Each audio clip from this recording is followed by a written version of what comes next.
This is a Bulldog Radio podcast.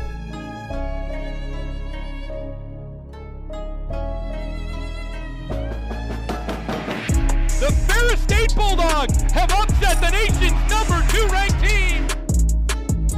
Wide open. Taylor is going to take this one to the house. Touchdown Bulldogs. What's up, everybody? Welcome back to the most valuable sports podcast. Brandon Warren, Joe Nagy with you this fine afternoon here on WBRN or our lovely podcast platforms, Spotify, Apple, and so forth. We welcome you in to this episode, I believe number 52 in the installment. Yes, sir. 5-2 of this season. Can't be enough grateful for the support that we've had on this show. And we have a good one for you today. Ferris State Rundown, of course. A lot of big games coming up this weekend, as well as big contests. We'll cover all of those, as well as we have an exclusive interview with Ferris State track athlete, one of my teammates, Claudia Wilkinson. She stops by to talk everything high jump, and she's pretty good at it too also. And we'll finish out the show with some NBA, as well as a Major League Baseball season is about to get underway. A new season with some new changes, and me and Joe will break down all of that, including opening day for the Detroit Tigers starting today. And it certainly looked like we might go 0-6, 162, but that's not the case anymore. Yeah, that's not the case anymore, but we'll see how it goes. Hopping right in the FSU rundown, we got a lot of stuff going on so far. Men's golf is starting the Bill Blazer Memorial on Friday, April 7th, as well as softball and all that stuff. Men's golf is going to be bringing that all throughout the weekend, Friday, Saturday, and I believe Sunday, if I'm not mistaken, or if it's just women's golf, going to the UMSL Spring Invite. That one's going to be a really solid one. They're going to be a little bit down south, so hopefully the weather won't be as affecting as it has been these past couple of days. But if you want to get the results from that, go on over to ferrisstatebulldogs.com, and hopefully the Bulldogs get the stuff done and they get it going. Absolutely. I mean, huge contests this weekend. I mean, softball obviously have been a little bit on the skid as of recently, and these are two very gettable games for this team. Parkside and Purdue are teams that they definitely can do some damage against, especially at home. Saturday, a very important game, Pink Out for breast cancer awareness. So make sure you stop by the Ferris State softball complex. Almost said soccer. Soccer's also in action, by the way. Really? Found out some spring games over the last couple of weeks. So we'll have to get in touch with that and make sure we cover that here on the upcoming shows, as well as volleyball, and then spring football, of course, will be coming up here at the end of April. But real soon. Big time games coming up for softball, especially this weekend at home. So make sure that you're there to support the Dogs. Hopefully we can get 4 wins. I mean, that'd be huge going into the momentum swing and the road tests that we have coming up here later in the month. I mean, men's and women's tennis. The big one going rolling, baby. Going down to Allendale to face the Lakers. So that's going to be really no other need to. We don't even need to. Do we even need to break down that game? I mean, it's GV. Right.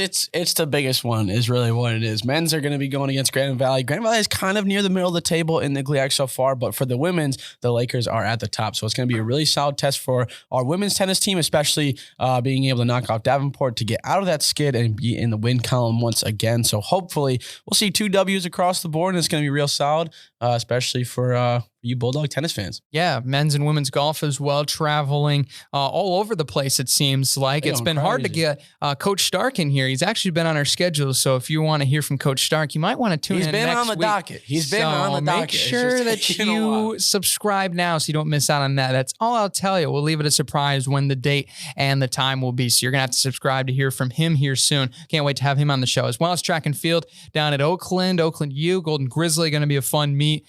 Certainly a lot of big competition we've seen from the performance list. It's going to be a big one. It's going to be a really good test to where we're at early on in the season. I am stoked for this. It's going to be a loaded steeple heat. It's a loaded all these heats. I mean, there's multiple loaded competitive teams that are going to be taking part in this meet, distance-wise, sprints-wise, throws-wise, jumps-wise, the whole 9 yards. It looks. All I'm hearing is when Brandon wins the whole thing, it's going to be that much better.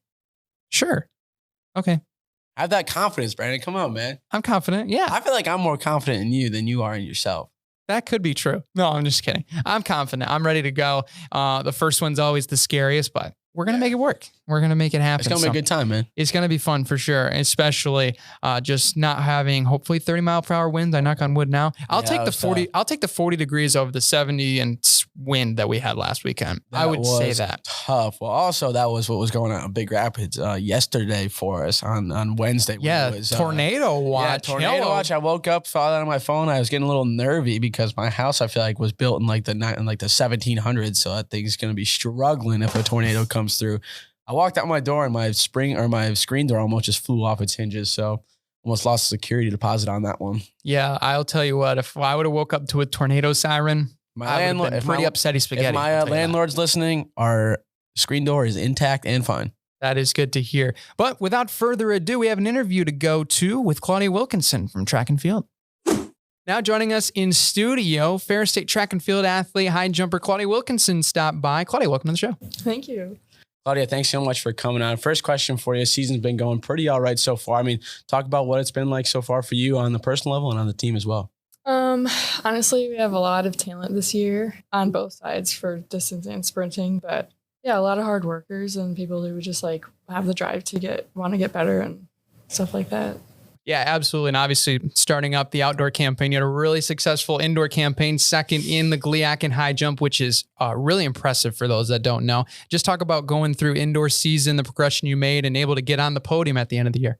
I knew that being on the podium was something that was really in my range. Coming in as a freshman, I tied for second in the GLIAC in the indoor as well. And really indoor high jump and outdoor high jump is you just have to show up on the day. On the bus ride there, I kind of just like visualized like honestly just being on the podium, and then it kind of happened. And throughout the season, I struggled with my shin injury and was in a boot. And so I was just taking it one meet at a time and was honestly just happy to be there. Yeah, now you're still in the boot now, kind of struggling with that some, but I mean, you're still going to be competing this upcoming weekend. I mean, talk about what that's like on a mental level to prepare for. I'll be hurting for this meet, but I'll still be ready to compete every day. Yes. Coming off from indoor, placing second and having like a PR of the season, my first outdoor meet, I actually no-heighted for the first time ever, but that happens. And like, I kind of realized that like is just part of being an athlete. And so it kind of puts a lot more pressure on this meet, but it's still just a factor of I'm happy to be there and happy to compete and just thankful that I can do it still. Yeah, and obviously we talked on the show last weekend, or should say earlier this week, that meet in and of itself was just absolute chaos too. So I'm pretty sure that the high jump mat at one point also flipped all the way over in the wind. I think that needs to be mentioned that, yeah, those things literally weigh like 40 pounds, these mats, and it got completely upended and almost hit the 5Kers on the track. So definitely the wind was involved. But especially when it comes to high jump, obviously like me on the running side, I have a routine that I go through, especially that's very similar always on the time, very routine, not necessarily superstitious, but what are those things that you like to do for high jump? Especially because I mean, for myself, more doing runs and getting kind of warmed up. For you, more plyometrics and stuff like that. I would say it's really similar to running instead of in the sense of like the warm up, but I guess for me specifically for track, I kind of have like an alter ego that I kind of step into. I'm confident in my abilities, but I'm not always like a confident person. And so that alter ego per se helps me to do that and step in and be confident coming up to the mat and things like that. Yeah, you can just flip the switch and you're ready to compete. And especially with like training for that type of stuff, is like sprinting, hurdles, it's a lot different than, jumping and a lot of different muscles in that way. I mean, can you talk about what's the biggest difference between, training in the off season as well as in season to be able to get ready for those different events? Honestly, in the off season, I don't really jump a lot. I do a lot of lifting, and I think that is what a huge factor is as well, because I mean, if I jumped like 5 times a week, it would actually be worse for me than if I jumped like 2 or 1. So it's kind of just like finding that middle ground of what works for you. Yeah, and especially with training, obviously in high jump, and like as you mentioned, it feels like there's not a lot of real ways to improve high jump because you're doing it so many times and over. Then you obviously with the technique of it, it just seems so tedious, right? Like little thing can be wrong. You work 3 jumps to fix that, and there's something else wrong. When you go through a meet, especially, and obviously with each height, you can get 3 shots at it. What are those things that you kind of go through? Like, oh, I might have tweaked this up, but I don't want to tweak that up too much in the next 2 jumps because then obviously you have the risk of not going through that height. What are some of those things mentally that you go through during competition, especially when you're facing some of the best, where you might not have that first try go the best way, but you still have the 2 to kind of get you back and make sure you can get over that height? Well, high jump specifically, it's important to actually go over on your first height because like in conference, let's say indoor, the girl who got first, we actually cleared the same height, but she missed less. And so I guess I come up trying to hit the first height. And if I don't, I kind of just regroup and just say, okay, let's get the next height. Sometimes my coach is there to help see those things, but like not all the time. And but most of the time it's just like to take a step back or do something small. So. And I mean, preparing for a lot of those meets, what's on the playlist for you? Like, are you a big music person before? Or you kind of more just want to be alone with the thoughts and let those kind of take over? I definitely listen to a lot of rap music before. Okay. Any particular artist? No. Yeah. You just hit shuffle play on the rap section. Yeah. I respect it. There you go. I know definitely with track and field, superstition, as I mentioned, definitely comes with nutrition, and especially the day before. Is there anything that you got to have for breakfast or anything for lunch, especially for the later meets in the day? Specifically this season, since I've only been jumping, I've been able to like not stress so much about like, oh, I can't eat a sandwich right now or else I'll throw it up 2 minutes later. But kind of just making sure that I'm fueled and drinking a lot of water and stuff like that. Okay, right on. Yeah, for sure. Claudia, thank you so much for coming on. Last question before you ask everybody that comes on the show, what's your favorite part about being a Ferris State Bulldog and being here in Big Rapids? Honestly, I just like love the community, and I love that all athletes want everyone to get better, and like we're just such a successful school in all aspects, and I think it's because of the atmosphere that we have. Very cool. Well, thank you so much, Claudia, for stopping by, and wish you good luck this weekend. Thank you for having me. Big thanks to Claudia for stopping by the show. Certainly cool to hear her insight as a collegiate high jumper. I hope you guys learned something. I know I certainly did. That was a great interview. Hope you guys enjoyed it. We'll take a quick break. When we come back, full Ferris State sports in-depth breakdown, as well as we'll get into MLB opening day. Stay tuned.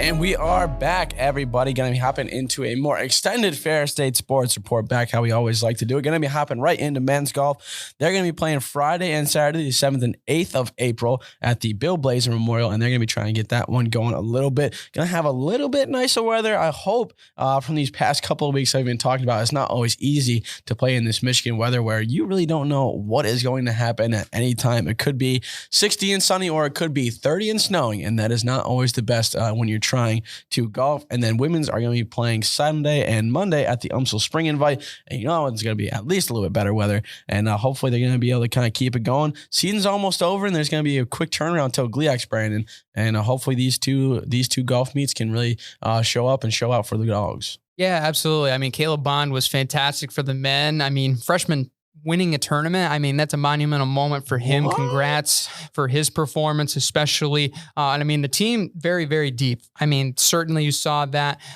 with the 2, 3, 4 spots with Zach, Adam, and Dan. So you definitely love to see that, especially through that depth, not just being able to push that up a little bit more and more. Obviously will come in. Obviously Bill Blazer is a tournament we saw last year. Of course, it's very familiar to us. So definitely looking forward to them dropping the hammer there as well. The ladies, 3rd place overall in that NC4K. They put some really good damage against some really good teams. So really looking forward to seeing that success really go over into this upcoming weekend, because obviously UMSL Spring Invite's going to be a very interesting environment being over there in Missouri. But I mean, the only 2 teams that we lost to from that last tournament was Tiffin and the University of Indianapolis. We beat a lot of the other GLIAC teams in that field. So that's definitely a confidence booster, even though necessarily we didn't play as well as we probably would have expected. Still a lot of good things going through for this team coming up this weekend. Yeah, and that's what you mentioned. I mean, a lot of the teams that we've been seeing all throughout the season, we played really well against them last weekend, so hopefully it's more of the same this upcoming weekend. Next sport going to be hopping into, Brandon, I think we should go swinging on over to softball. Oh, swing it. Yeah, you know me. You know how it is. I mean, I'm a man of many words. I got that word talent right there. But softball is going to be taking on Wisconsin Parkside on Saturday. And then they're also going to be taking on Purdue Northwest the day before, 1 and 3. So it's going to be a pretty solid, interesting little spot here, especially when you look at the GLIAC standings. Parkside is at the bottom there. They're honestly one of the only other teams worse than us so far, but Purdue Northwest is right above us in the standings. So 2 big sweeps for these 2 games is going to be huge for us if we can get kind of going, especially with a couple more games and especially against some of the more harder teams in the GLIAC. Yeah, absolutely. It's going to be a really interesting test. And I think especially over the last couple games, not necessarily, we've kind of went through the home stretch a little bit, haven't really strung some hits together. We played very, very well defensively against Grand Valley. I think that was something that was definitely notable. We pitched very well, played a really good game, only lost 2-1 to a nationally ranked team. That definitely is a good amount of confidence built up going into this weekend. So hopefully we can get some extra base hits. Coach Schumann's team can continue stealing bases. We can get a lot of players into scoring position, and we can drive them in and hopefully come out of here with 4 wins on the weekend. That'd be a huge momentum booster for this team. They desperately need it, especially going into a really tough GLIAC road test, as well as some other regional opponents coming up here in the later part of April. Absolutely. And then we got tennis as well. Also going to be in that anchor bone type situation down in Allendale. It's going to be a huge one. Men's tennis being taken on one of the mid teams of the GLIAC so far, but women's have a tough test, especially with Grand Valley being one of the top teams in the GLIAC. Yeah, it's going to be a really tough matchup, especially on the road. We've been privileged to have a lot of home games so far, so now being able to take that process and turn it into gold on the road is certainly going to be an interesting sight to see. And I mean, especially with the way that this team really can play with pace. I know that's something that I noticed, especially looking back at the highlights, is they're very versatile. They can play at the slower pace, but they can speed it up, especially on our fast courts, and play at a higher pace. But obviously, we have one of the more faster courts in the GLIAC. Allendale, I would assume, is at least probably a touch slower, a notch slower, maybe even more, but obviously not too familiar with it. But obviously, going to be slower nonetheless. Being able to take that process, play at a slower pace is going to be a mental game this weekend. And especially the mental. Grand Valley, of course, is going to be the number one thing on the brain. It's the team that we want to beat in everything and everywhere. So it's going to be a really fun matchup and a huge rivalry game coming up for Coach Doran's squad. Absolutely. And this one's going to be pretty solid. We were able to beat Davenport, that kind of gap game where you didn't want to have that one get a little bit too much of a hiccup, able to get the business done for both teams.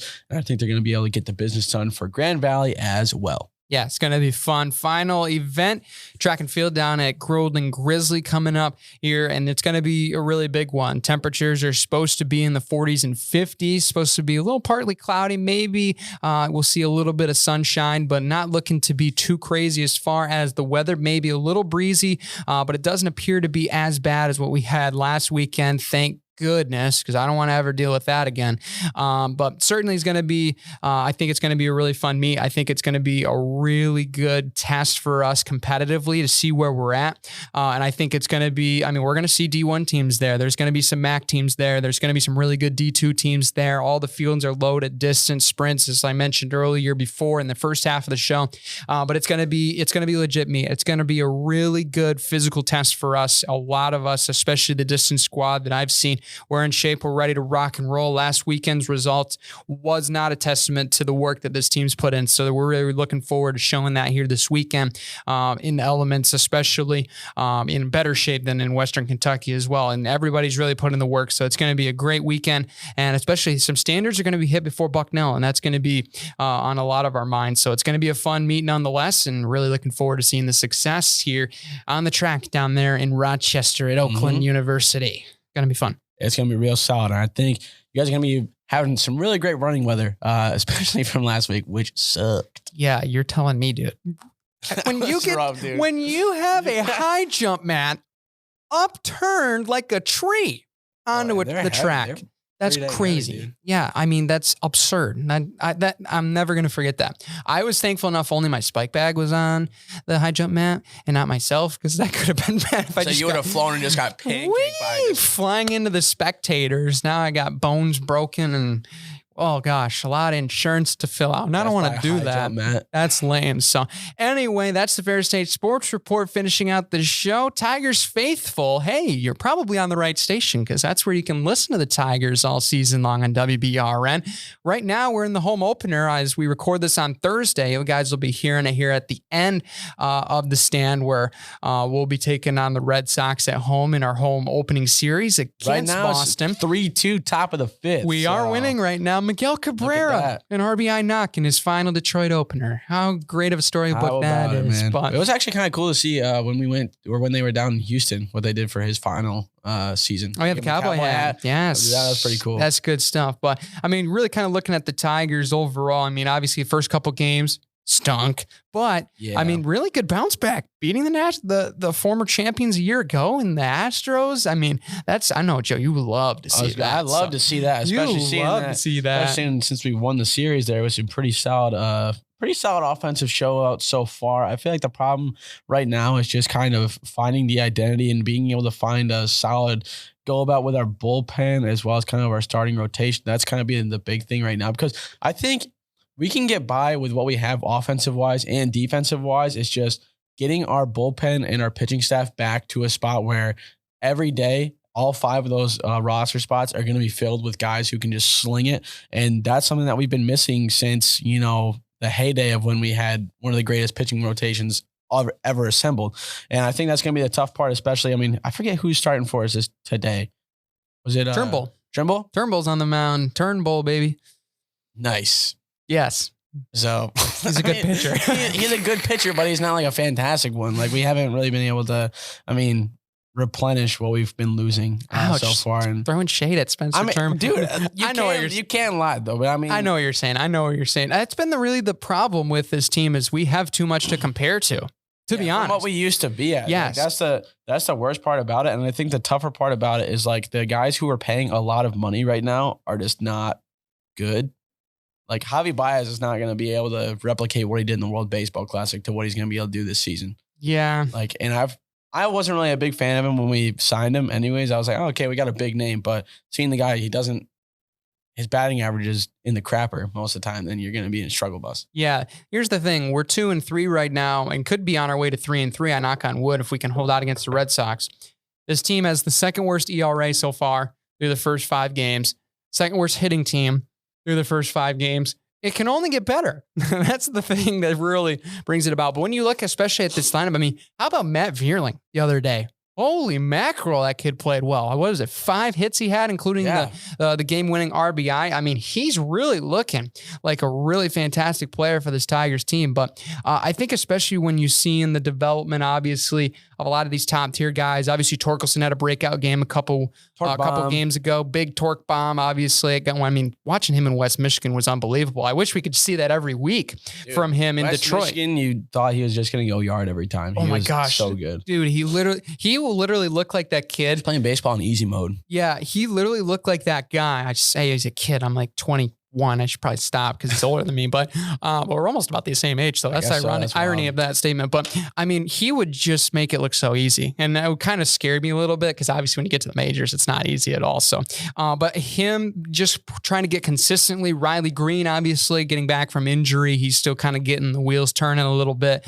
And obviously Miguel Cabrera, his final season is going to be one for the storybooks. So it's definitely going to be one of those seasons where a lot could happen from now until the end of September. But there's one thing that's for sure. And I think that this team really has some expectations to be much better, obviously with a new GM in, obviously with some new players on, just a whole new kind of culture, it feels like, especially with the other teams built around. The Lions and the Wings are starting to get on the up and up. There's a big turnaround for what Detroit sports is going on right now, but it's just going to be the culture of, if the Tigers can kind of establish a culture of winning, is going to be the big thing. And the first thing you got to do there is just pitching. Yeah, it's got to be. It's got to be pitching. Worst ERA right now. Yeah, Rodriguez. Seeing how our starting pitcher right now, that's pitching against the Red Sox, is a 27 ERA. Yeah, it's not great right now for Spencer Turnbull, but it could get better. And Eduardo especially, but we got a lot of guys still that'll be coming back, especially like Matt Manning. Obviously we can get some guys later on that are starting off in the lower levels. Jackson Joboy in one of them, one of our star round picks. I believe he'll be starting in West Michigan, but I would not be surprised he gets up to Erie in the next couple of weeks and months into the season. But I think it'll be very interesting to see this team grow. And I think the new leadership could be that little spark we need. And it'll be very interesting moving forward. But that's going to do it for this episode here on News Radio WBRN. You can catch the rest of the program when we get into NBA as well as some other topics, the Masters this weekend. So make sure that you go over to the podcast platforms to see the rest of the show and hear our thoughts on that. But until next time on WBRN, signing off, Brandon Wirth, Joe Nagy. Until next time. Take care, everybody. Back from our second break. Thanks for all that are on the podcast platforms. Podcast homies. You guys are the best. We love you guys. You're the OGs for us. Really so we are. appreciate that. They really You'll are. probably be joined by some radio listeners. Obviously, can't air the whole show on WBR. And unfortunately, I wish we had space for that. But certainly glad to get enough space as it is for our 2 shorter segments. But certainly glad you guys can experience that live on the air as much as we do, especially. But moving over into the show now, we got a couple things here for the last part of our show here, especially the Masters and the NBA playoffs, both on the doorstep. They'll be here before we know it. Masters is already kicking off here today, actually, here on Thursday. And certainly some big headlines coming up for the best tournament in all of golf, hands down. No debate. It's a huge day for us Masters fans, to be honest. Oh, yeah. It's a huge day. It's been a day that everybody's been waiting for a long time, getting out on the links, swinging the club around, and definitely just getting outside and being able to go play has been pretty much on the minds of a lot of people, especially playing golf like myself. I know Joe and a lot of other people out there have just been waiting to get outside and play.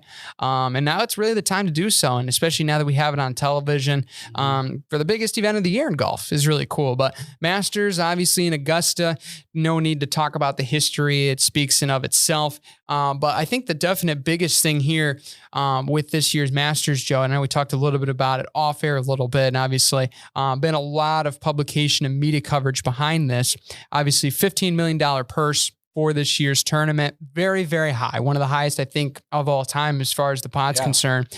But definitely in the money aspect is a different kind of field now that we got PGA and LIV kind of going, button heads a little bit here at Augusta. So it's going to be a really interesting way about it. And I think now when you see all this field together, I think there's going to be a lot of people looking at the comparison of these players as much as them individually now with these 2 leagues together that we have never seen before. And I think that's going to be really interesting where we see some people saying, what is Dustin Johnson? What is Phil Mickelson doing compared to Rory McIlroy, compared to some of these other guys that are on the PGA Tour? I think this is going to bring one of the most interesting Masters tournaments we've ever seen going this weekend. Yeah, I mean, the thing is, especially with like LIV Golf, we've seen them like really struggle with kind of putting up numbers how they have been. But so far in the leaderboard right now, I mean, also not everybody's been playing so far. There's tee times all spread out all throughout the day. So I think like Rory McIlroy still has to play. Jordan Spieth still has to play. His tee time's going to be around 2:00. So it should be starting up pretty soon if it hasn't already in the stat sheet just hasn't been updated and stuff like that. But a lot of these LIV Golf guys are kind of coming to play so far. I mean, you got Brooks Koepka sitting at second right now at -4. You got Patrick Reed at -2. You got Harold Varner also at -2. You got a lot of guys already in that top 20 spot so far. But I think when you look at how the tournament's going to go and especially with the habits that this LIV Tour has kind of showed, it's like these guys don't have to play for a cut. They already make the money that they do. It's guaranteed. And so are they going to be able to kind of pick it up with some of these PGA guys who are still used to it? Of course, it's the Masters, so they all want to win it as much as they can because, I mean, it's the most prestigious club in golf if you win the Masters because it is the upper echelon of a tournament in the game of golf. But I think that's really the only thing that's making them want to play good because, I mean, when you got Phil Mickelson coming to the Masters and he struggles to even make par half the time when he's on the LIV Tour, and you're probably going to see him near the top 50 in this one, it's going to be interesting because they finally have something to play for, and it's kind of hypocritical because they are actually like trying to win something rather than just scrape by and try to make some mediocre golf happen on the LIV Tour because that's all they can do because they already make the money for it and they lost what actually makes playing the game of golf fun, at least for the people who are watching the game and basically give them a platform. But we'll talk about that later, and everybody knows my opinions on this matter so far. I'm not going to try to ramble as much as I usually do, but I think you're still going to see a pretty solid show of competition. I think Rory has been playing out of his mind lately, and he's been playing really solid. You might be able to see him actually finally be able to win a major this year, get into that Masters club, and I think you're going to see a lot of other surprising performances. I still like Bubba Watson, regardless of him being on the LIV Tour. I've been a fan of him for a very long time. It pains me, but I still think he's going to be able to do pretty solid. He's tied 54th right now, but still in round one, you still got a lot of golf to play. And he's only through 14, so he might be able to get it back to at least even or -2 or something like that, where it'll set them up pretty solid for round 2. But it's going to be an interesting one, especially with the mixed playing field. Yeah, and the one thing I've noticed so far here through the first couple of players going through the first couple holes is, I mean, there's a lot of aggression at the top of the leaderboard, and especially on hole 2, obviously a very gettable par 5. Nobody's even thinking about laying up so far. I'm counting already, and I think I see at least 4 or 5 out of the first couple players already that have taken a eagle on hole 2 already. So that's showing me that the conditions are very aggressive for some low scores, and I think that's what we want to see from the Masters. And obviously, right now we have a lot of big names at the top that you just mentioned. I mean, Victor Hovland is absolutely tearing it up right now. He's at 7 under through 14. I mean, he's on a tear right now as far as leading this one. Obviously, everybody's looking to beat Scotty Scheffler. He's the guy to beat right now, and he's been playing fantastic right now. Definitely, I think the leader in FedEx Cup points last time I checked, as well as just money winnings in the season as a whole. But he's been fantastic, and you really have to look at what he's done and say, man, this guy is incredibly consistent, and he's just been phenomenal in that aspect. But I think when you also look back, I mean, interesting part as well, I think, I believe it was at hole 12 that they pushed back this year. That's a little bit longer. So I've heard a couple of players, they're saying that that's a really good thing for the players overall. To make that hole just a little bit more exciting and a little bit more interesting to lengthen that hole. Obviously, that one back in the day caused really a ruckus for Jordan Spieth at this course. Yeah. But and that was really the end of the tournament that pretty much kind of stopped Jordan Spieth at the moment in his tracks in his career. But now he's bounced back and obviously has been playing very well as of recently. I can't see him on the leaderboard as of just yet, but I think he's down there just a little bit ways. I think he's actually in one of the later tee times, so I don't think he's actually, he just went through one, so he just teed off, as well as some other guys like Tommy Fleetwood, Max Homa, as well as down there, Tony Finau, a couple of those guys for sure. But I think you see a lot of other names down on the list. Obviously, Tiger's back playing in the Masters. Good to see him. A little bit down on the leaderboard so far that I can see right now. I believe sitting, I think, at 3 over through 14, but obviously it's Tiger Woods. You don't count out Tiger Woods in any sport whatsoever. I think he can be a good basketball player too. I don't know. Well, maybe not now with the leg. Well, maybe not. It's probably a good idea for his health, but I think there's definitely a lot of young talent going to be on the board. Unfortunately, not going to be seeing Will Zalatoris in this tournament, as we learned. He's out from injury. Yeah, that's unfortunate because I really like the way he plays as well, and I think he's definitely been a prominent player on this tour. But right now, Xander Schauffele, probably the best name in golf in my opinion. John Rahm, of course, with Brooks Koepka up there. Even Sam Bennett, the amateur champion right now, is making some noise. He's 3 under through 3 right now, trying to make some noise as well. As Masters winner from a year ago? Matsuyama won a year ago already. It doesn't. Year 2. Was it 2 years ago? Like time keeps flying. Because Scotty won last year. Was it? Okay, so it'd have been 2 years ago. See, it feels like last year. Time's flying, man. It's kind of creepy, but yeah, it's gonna be really interesting. The Masters tournament. I mean, obviously, we're gonna be looking at the whole standings here throughout the majority of the next couple of days, and it's going to be fun to recap on Monday, and maybe we'll have a new champion. Maybe Scotty Scheffler just staying hot again. I find it funny because I was looking at some of each year the previous Masters winner holds a dinner for all the previous. Oh winners, yes, right? I have seen. And it's funny because you'll see what they'll release the menu card, which is usually like a main course. It's like an appetizer, main course, and dessert or whatever. And so some guys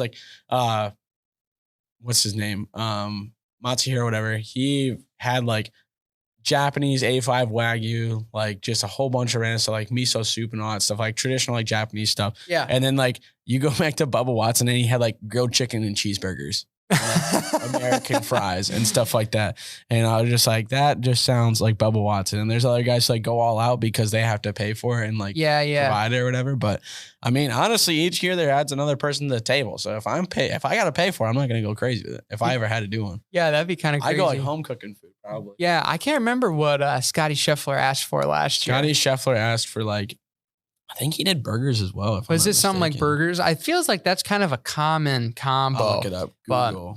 Google.com. Did Scotty Scheffler we need some for the Masters? Some bumper buffer music here as we Google. Yeah. Google is a great source. 2023 Masters. Scotty Scheffler's Champions dinner menu includes Scotty-style cheeseburger sliders. The hardest dinner reservation to get in sports is taking place Tuesday evening of the 2023 Masters. some cheeseburgers. Look at that. Yeah, he's having a Texas-themed champions dinner. Oh, okay. So like burgers and probably barbecue and stuff. That sounds really good. Gosh, darn it. Now I'm hungry now. Just about lunchtime when I was recording this. So I might have to go grab some I'm getting food. hungry. Yeah, but definitely going to be. Oh, I got the menu here. It's Texas ribeye steak or black and red fish, cheeseburger sliders, firecracker shrimp, tortilla soup, and warm chocolate chip skillet cookie. Actually sounds really good. That sounds real good.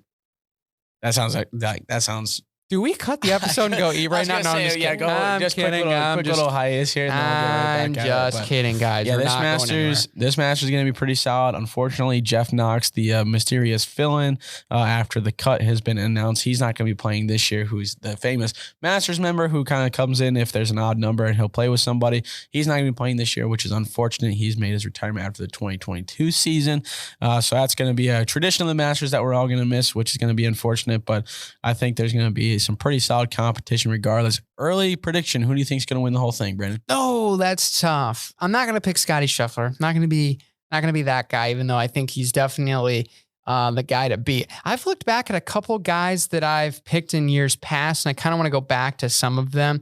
But I would say right now, I would look at a player like potentially Jon Rahm is my first kind of pick. I know that's kind of like go pick one of the top 5 players. Yeah, that's cool. But I think his game, really has not necessarily represented how great he truly is the last couple of tournaments.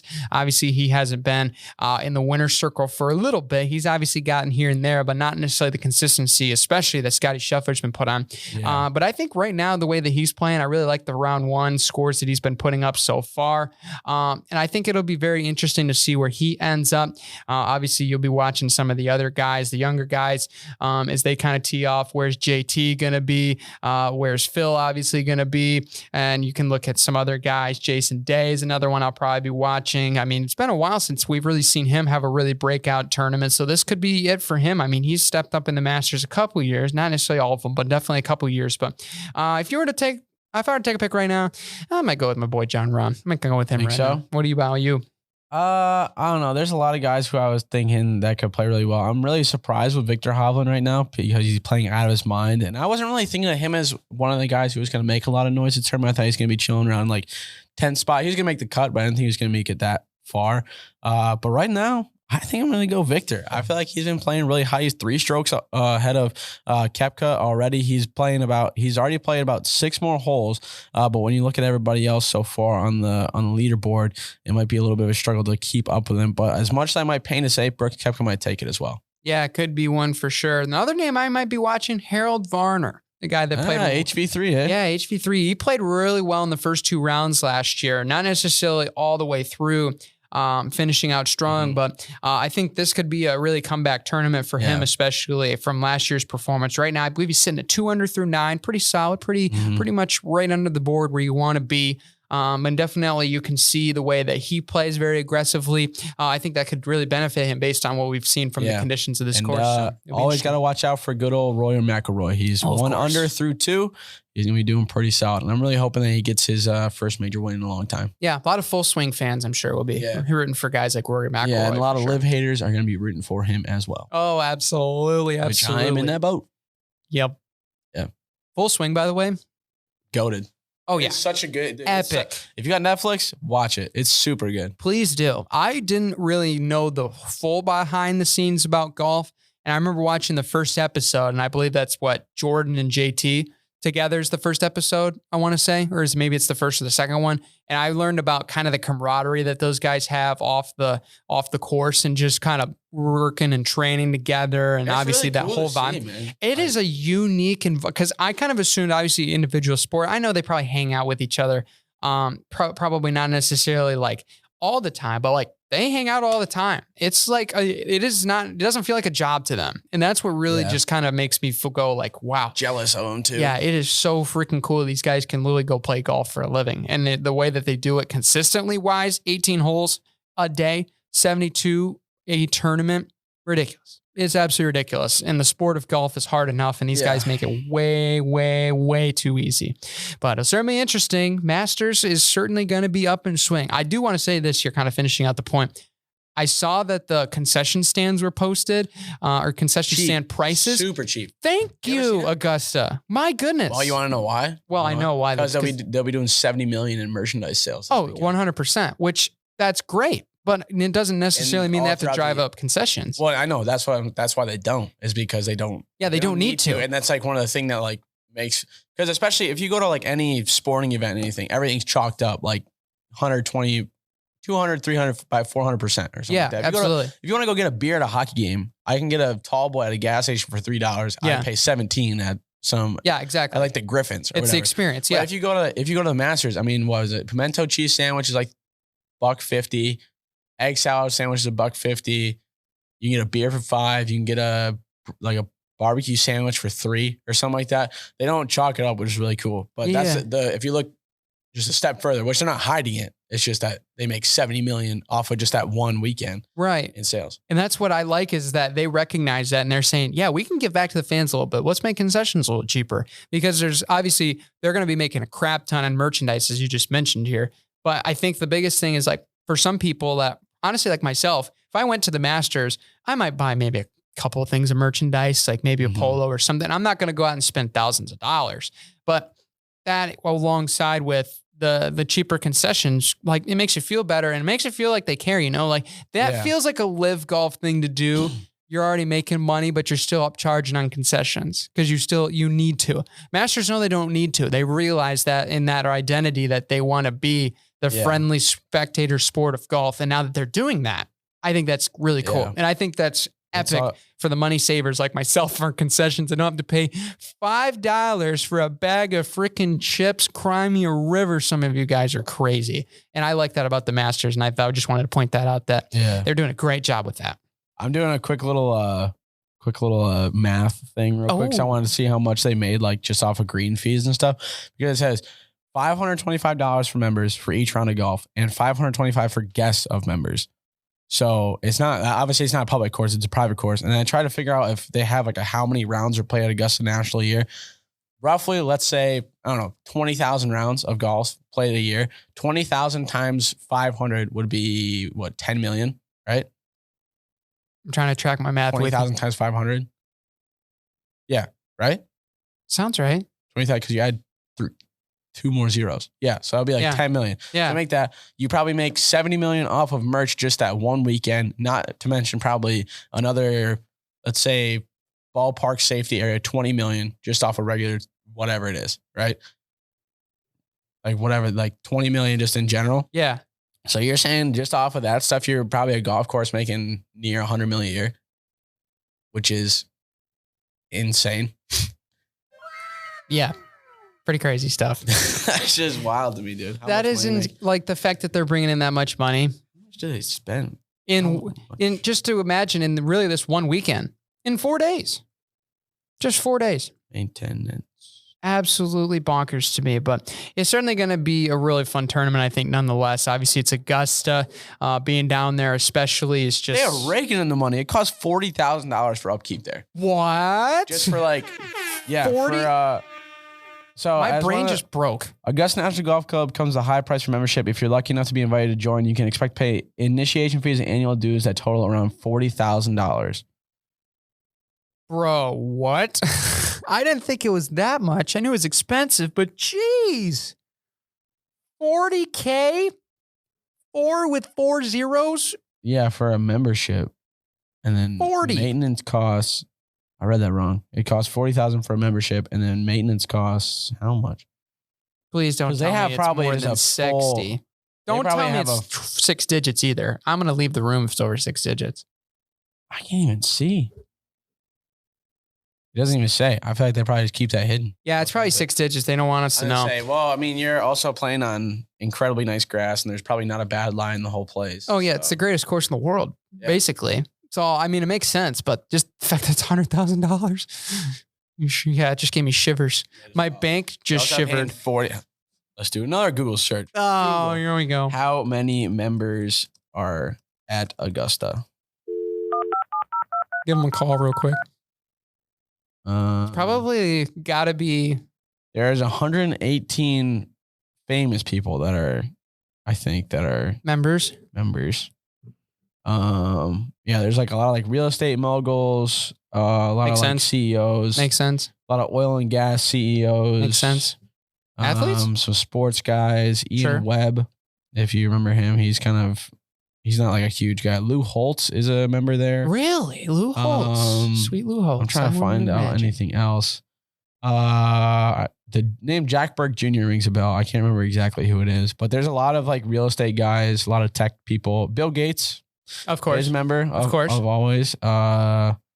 William Payne, if you know who that is. William Payne. He's a chairman at Augusta. Oh, okay. I mean, that makes sense. Figure out. I mean, there's just a lot of names that like just sound rich. Oh, there's a lot of lawyers. Yep. Edward Hurley, that sounds like a lawyer. Yep. That's stereotyping on the show. Yeah, but there's just a lot of guys who are. I don't see any women's names. So, really, yeah, interesting. Actually, Condoleezza Rice.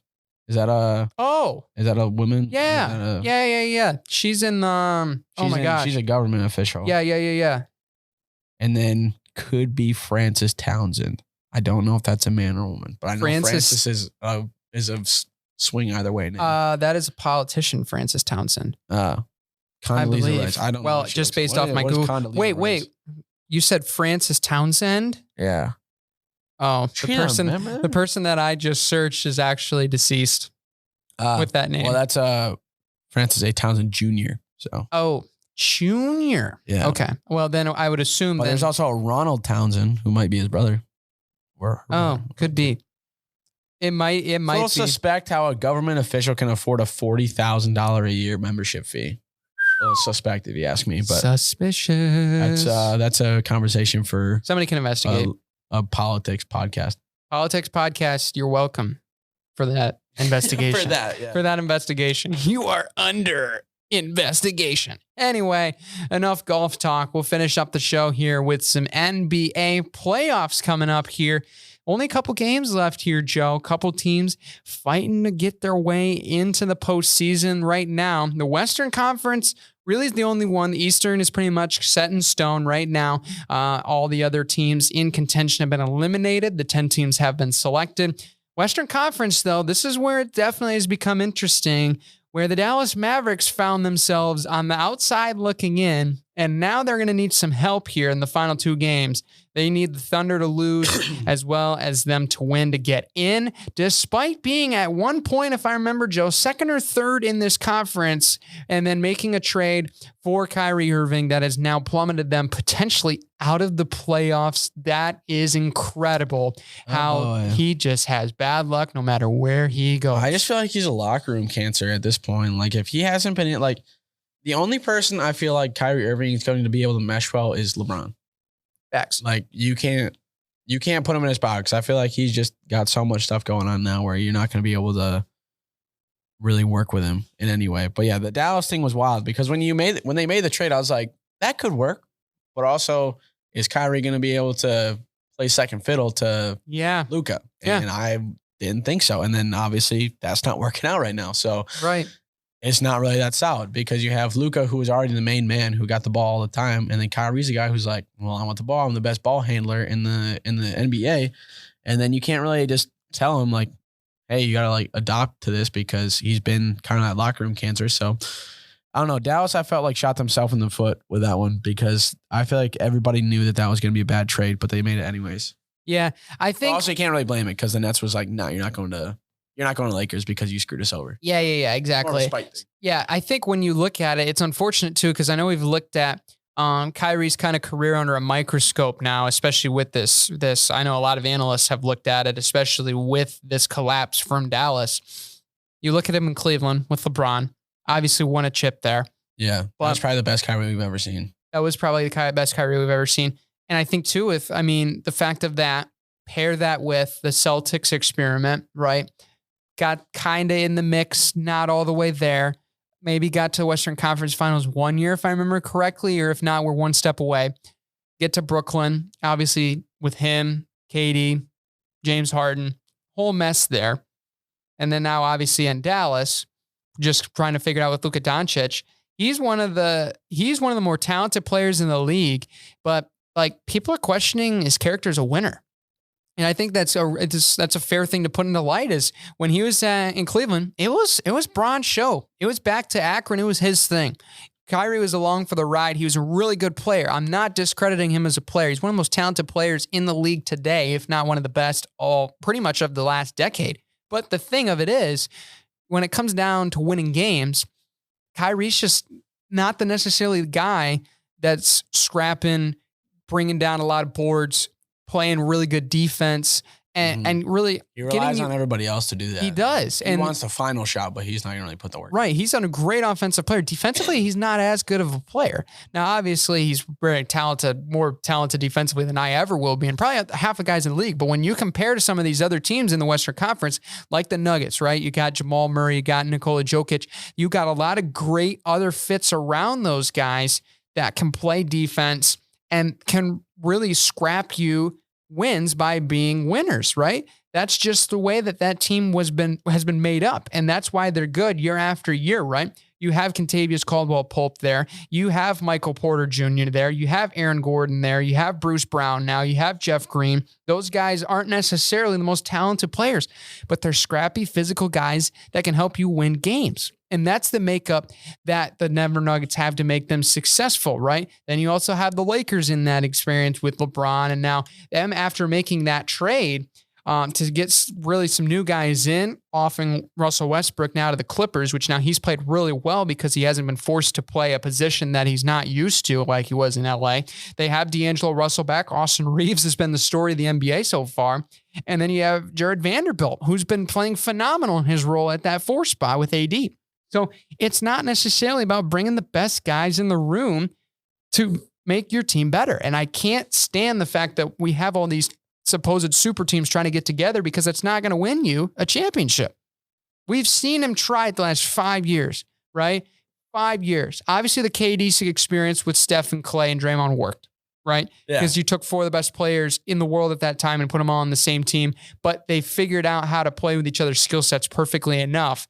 Because Draymond's not necessarily a ball-heavy guy. He's a facilitator. He's a scrappy guy. He's not going to want the ball as much as Steph and Clay and KD did. And those guys knew how to share it. They already set up the roles before. And I think when you have, because especially if you look at that, if you try to relate to that with Dallas situation, you really only have Luka, who's like the main guy. Yeah. If you have 3 guys who are solidifying their roles and solidified all-stars and have been able to already have success with that team, and then you bring in another superstar, it's a lot easier to convince that superstar coming in with 3 different guys that, hey, know your role, we're going to work this out, and we're going to gel together, than just Luka being like, let's work this out with Kyrie, who's one of the toughest ones to be able to work it out with. Yeah, because when you looked at it, Luka's obviously playing with Jalen Brunson. Jalen Brunson's a younger guy that was willing to play alongside of Luka. But he doesn't have that cred yet. Yeah. Yeah, he was one of those players that you were looking necessarily at a box office kind of player. Now, obviously, he's been much better in New York since he left Dallas. But, I mean, now you look at this lineup with Tim Hardaway, Reggie Bullock, Dwight Powell,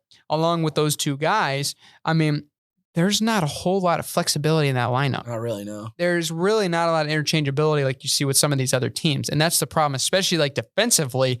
They can be physical, but they're not necessarily the best offensive team as in position of structure. You know, like you have Luka and Kyrie up top. They're very ball heavy guys. You have Tim Hardaway is a good shooter. Reggie Bullock can be a good shooter. But those guys don't necessarily play the game so inside out that it gives Luka and Kyrie that much room to operate. And then you have a couple guys that are pretty solid players off the bench, like Frank the Tank's obviously up there at the 1. Then you got Justin Holiday you can throw in there, Josh Green, as well as Maxi Kleber, Christian Wood, a guy that played for the Pistons at one time. But it's just not necessarily the best fit in that lineup. And that's what's put them out of it right now. And they got a long ways to go because they're going to have to outdo the Thunder right now to get in. But it looks like we could potentially have 1 team or maybe even 2 from the Western Conference with losing records making the playoffs. So that's going to be pretty wild so far here in the postseason. But right now, I mean, the Nuggets, the Grizzlies, the Kings. How about the Kings? Light the beam, man. Those guys look real good. Obviously, the Suns with KD. Unstoppable. We'll have to see if anybody can beat them in the postseason. Clippers, Warriors, Lakers, Pelicans right now in those top 8 spots. Then you got the T-Wolves and the Thunder bringing up the rear. And the Mavs, the first team out. The Jazz, a little bit of a tumble so far since that Rudy Gobert trade. Turns out that didn't work out too well for them. They're pretty much needing a miracle to find themselves in the postseason. And it's pretty much going to take the other 3 teams losing out and them winning 3 straight. So that's pretty much the only way that they can get in at this point. But it's a real long shot based on the fact that, obviously the Mavericks and the Thunder have games that they can win down the stretch. But it's going to be very interesting. I think obviously at the Eastern Conference as well, the Bucks, the Celtics, of course, at the top. Those are the teams that you were certainly looking to be at the top. 76ers as well. The Cavs have been playing really well. I mean, Donovan Mitchell, that trade has been working out real good for that franchise. How about the Knicks in the 5th spot? They're making some noise. I'm sure Stephen A's happy. Then you got the Nets, of course, with the Heat right behind. Then you have the Hawks, Raptors, and Bulls right now finishing up those spots. Our beloved Pistons, don't need to talk about them, but we're hopefully getting Wemby, and it'll be all solved soon. I just pray and hope for Motown faithful everywhere that happens, because I'm going to be sad if they don't. I am really hoping so. Yeah, but right now, chip pick. I don't know if I'm going to pick necessarily. I love the Nuggets, but it's just hard because when it comes down to it, I mean, you're going to need guys that can take over games, especially down the road. And I mean, Jamal is a really good shot maker, obviously Jokic, but I mean, outside of that, those guys are kind of a little bit, not necessarily very streaky. They play consistently, but necessarily down the stretch. I don't know if they have the X factor like a team like the Suns or the Grizzlies do on the exterior offensively that can win them games. They're going to be relying on those two quite a bit, especially to create that offense in closer games. But right now, I mean, it would be, could you imagine if the Kings won it all? The Kings? Yeah, that would be bonkers. It would be wild because they could light the beam, but like, it's just crazy how like, when you look back at the De'Aaron Fox draft and stuff, and like you had that pickup, they didn't really play too well. That whole thing didn't kind of work out. And then all of a sudden, just stuff has just started to click like crazy. And now you got a point where, hey, you might be able to actually see them go wild and be able to win a chip here in the next few years. It's going to be interesting. I haven't really remember a time in my life where the Kings were actually good. No, me neither. I was looking back to Mike Bibby and Jason Williams tapes to see the Kings being playing really good with Chris Webber. But I mean, it'll be fun. Obviously, can't count out the Warriors. Obviously, with the way they can win.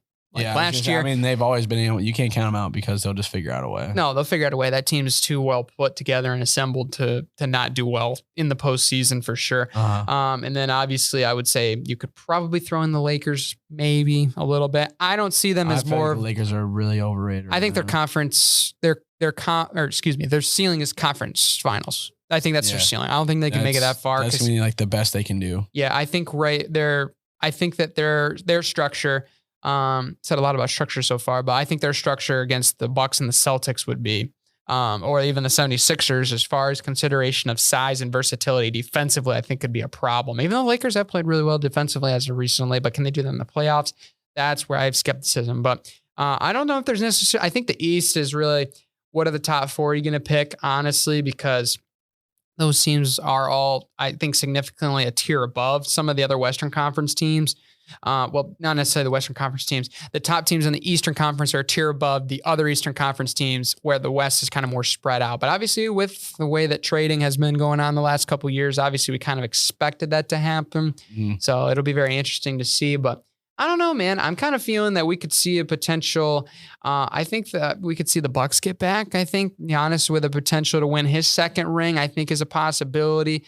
Playing against, I would love to see the Suns get back. I think with that team, I would love to see the Celtics and Suns play against each other in the finals.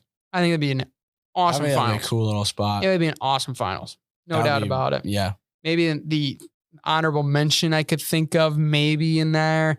I mean, if you want just full allure, the Cavs and the Kings would be a pretty epic series, I think. You just line up those teams, not necessarily the most winningest franchise. Obviously, Cleveland has won more recently than Sacramento, but I mean, a lot of young talent stars, hyping up fan base after years of dread, but it could be interesting. Memphis versus Atlanta. Why do you say that? Could you imagine that? Just in proximity to each other? How close they are? Oh, yeah. I mean, that'd be pretty crazy. How wild that would be? That would be crazy. I mean, like a New Orleans, Atlanta type deal? Yeah, I mean, that would be pretty wild. I mean, as far as proximity, you could even say potentially, yeah, that might be the closest that we have here on as far as geographic location is probably those two teams right there. That'd be really cool. Bump and blazing kind of. You would see a lot of different. You'd see a lot of crossover from fans, which would be able to make the atmosphere just that much better. But oh yeah, for sure. I think the everything in chalk. It's probably going to be like Memphis and Denver versus like Boston or honestly, I think Philly could probably do it. I think the process could be completed this year. The Philly process feels like it's got to be completed at some point.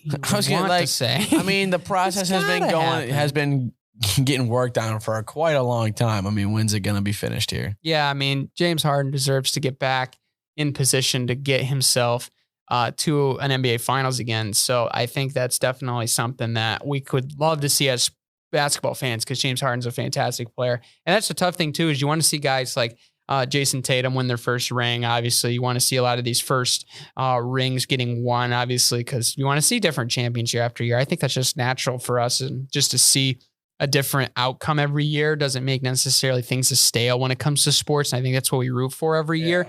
But I mean, the legacy that you've seen from a lot of these guys, obviously LeBron with the Lakers, obviously Giannis with what he's going to do with the Bucks, and just a lot of these guys that you're starting to see. That new NBA feels like it's starting to kind of take shape here with a lot of these other younger superstars. Jason Tatum's a guy that's mentioned pretty regularly now in that conversation with LeBron and KD and some of these other guys in the league. And you can mention Nikola Jokic in there as well. But it's a lot of new wave of superstars. Luka Doncic in there as well. The NBA so is it's going to be fun. The NBA is changing in a lot of ways. Yeah, I can start to feel it now a little bit. It's changing. You feel with just trades, with new up and coming stars, and just like with old guys starting to kind of weave out a little bit. It's going to be very interesting time for how much is going to change these next few years. For sure. The NBA season is coming to a close. Believe it or not, it'll be finals week in no time. Thank you all for tuning in here on this episode. Make sure you subscribe on all of our podcast platforms, social media at the MVSP, so you don't miss out on any of our Wild Style Wednesdays, any of our YouTube best bits, any of the episodes we post in the week, as well as all of our content